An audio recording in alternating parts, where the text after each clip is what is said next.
And it started locally in Bournemouth Pool when I was in London for the April Rebellion, when we closed down 4 or 5 locations throughout the London area. And my background is engineering, if that helps. So we've got 3 demands. The first is tell the truth, which is to get the government and the media to tell the truth about how bad the situation is, the fact that we're in a climate crisis.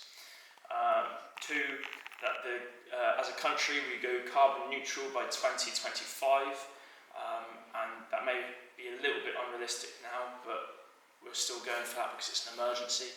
We set that a year and a half ago and it was a bit more realistic. And then our third goal is beyond politics, which is to have a citizens' assembly which will decide on the solutions to meet goal 2. And a citizens' assembly is like a jury duty, and it's like a clear-cut demographic of the country, and they are then presented the ideas by experts and decide upon the solutions that we use as a country to go carbon neutral by 2025. So citizens' assemblies have been used all over the world. They were used in Ireland to solve the abortion crisis, and so they are proven techniques. Chris may have touched it on before, but in terms of bottom up and top down. So we are a bottom up organisation, otherwise known as a grassroots movement. So we have a set code of conduct, and we have those 3 goals. And as long as anyone is meeting that criteria, they have free rein on whatever they want to do. So we don't have any management as such. There are people who suggest things from on high, but there's no demands.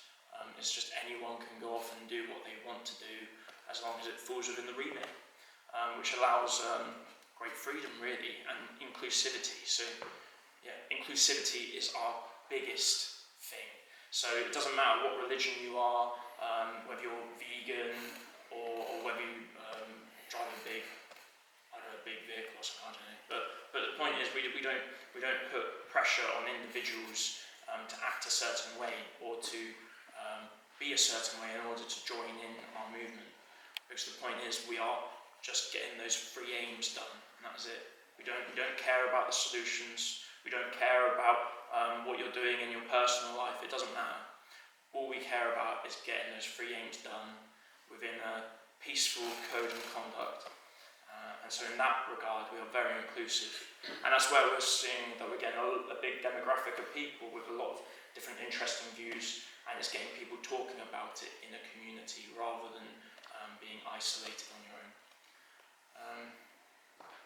So yeah, following on from that, there's a term called neoliberalism. I don't know if anyone's heard of it, but it's sort of an idea that makes us into individuals. So we don't have a community network. It's where everyone's been told, you need to have all of this technology, or you need to do this, and you can't. It's like kind of an example. Veganism kind of follows on with neoliberalism in the sense that it's very individualistic. You have to do this. If you're not this, then you can't be part of us, sort of thing. And it's very much divide and conquer. So that's something we try to get away from completely. Is the idea that we are individuals. We are trying to create a sense of community, and so that is part of our inclusivity towards anyone. And yeah. Okay. Also, so I'm not. Yeah. So there's 2 principles that we focus on a lot, which is regeneration and resilience. So regeneration is a step beyond sustainability. Where sustainability is whatever goes in comes out of the system, regeneration is putting more in that you're taking out. And so as a society, that is where we are need to move towards in order to sort of be in a better situation. And so that's what we do as a movement. We have coordinators, facilitators who lead meetings or lead actions, but only in a suggestive way, not a telling way. And these coordinators get burned out, and we understand that people put a lot of energy into these sort of actions and movements and need to take a break. So we have a big culture around regenerating our people sort of leading the charge. So if you ever feel like you need to take a step back, you can, and there'll always be someone else to fill your space. And it's quite an interesting thing because I'm a coordinator myself in the local group, and I've had it on a number of occasions where I've been burnt out and someone else has filled my space. And that's not something you find, from my understanding, in maybe Greenpeace or the Green Party, which is where you have the same people burning themselves out because they don't necessarily trust other people to do as good a job as they can.